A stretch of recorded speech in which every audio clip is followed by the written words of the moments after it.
আপনি সুদ খান খান, কিন্তু যিনি সুদের কথা বলে তার কথা সহ্য হয় না, তাকে আপনি অ্যাভয়েড করতে চান, তো আপনি হকের বিরুদ্ধে লাগছেন, কোরআনের বিরুদ্ধে লাগছেন।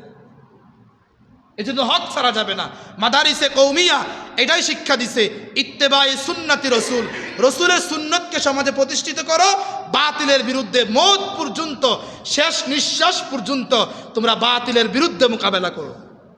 জুনায়েদ বাবনগরী রহমাতুল্লাহি আলাইহি বাংলাদেশের হিফাজুল ইসলামের সিপাহিসার ছিলেন।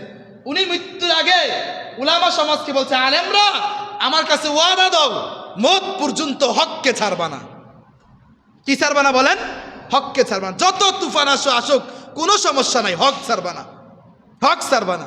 আল্লাহ মামুনুল হক, যার কথা শুনলে বাতিলদের কলিজা কাঁপে, উনি বলছে, আরে বেটা শুধু 3 বছর জেল না, আমি মামুনুল হককে যদি তোমরা ফাঁসির কাস্টে ঝুলিয়ে ফেলো, আবার যদি আমি দুনিয়া থেকে চলে যাই, আল্লাহ পাক রব্বুল আলামিন যদি এই মামুনুল হককে আবার পৃথিবীতে পাঠায়, এরকম করে কেউ যদি 1000 বার আল্লাহ পাক রব্বুল আলামিন আমি মামুনুল হককে দুনিয়ার মধ্যে পাঠায়, 1000 বার জেল খাটতে রাজি আছি, 1000 বার ফাঁসির কাস্টে ঝুলতে রাজি আছি, তারপরে উঁচু কণ্ঠে হক বলতে আমি হক ছাড়তে রাজি নাই, হক ছাড়তে রাজি নাই, হক ছাড়তে রাজি। উনি আরেকটা কথা ইমামদেরকে বলছে, আলেমদেরকে বলছে, মনে করছো 5-7 হাজার বেতন দিয়া তারা তোমাকে দমায় রাখবে?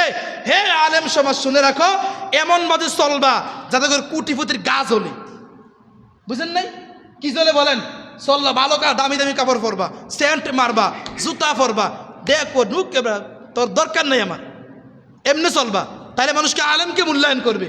আর এখন তো আলহামদুলিল্লাহ আলেম দেখলে মনে করে ফকিন্নির বাচ্চা, তার দাওয়াত দিয়ে 200 টাকা দেন, বুঝেন নাই?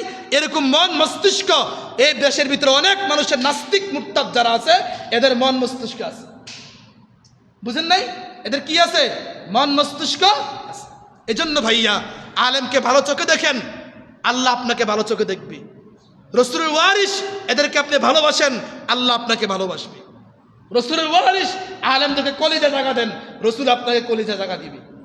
এদেরকে ঘৃণা করবেন, এদেরকে ফকিন্নি মনে করবেন, এদেরকে সব আইটেমে কষ্ট দিবেন, আপনার কবর কষ্টের হবে, আপনার হাসর কষ্টের হবে, এটা মনে রাখেন।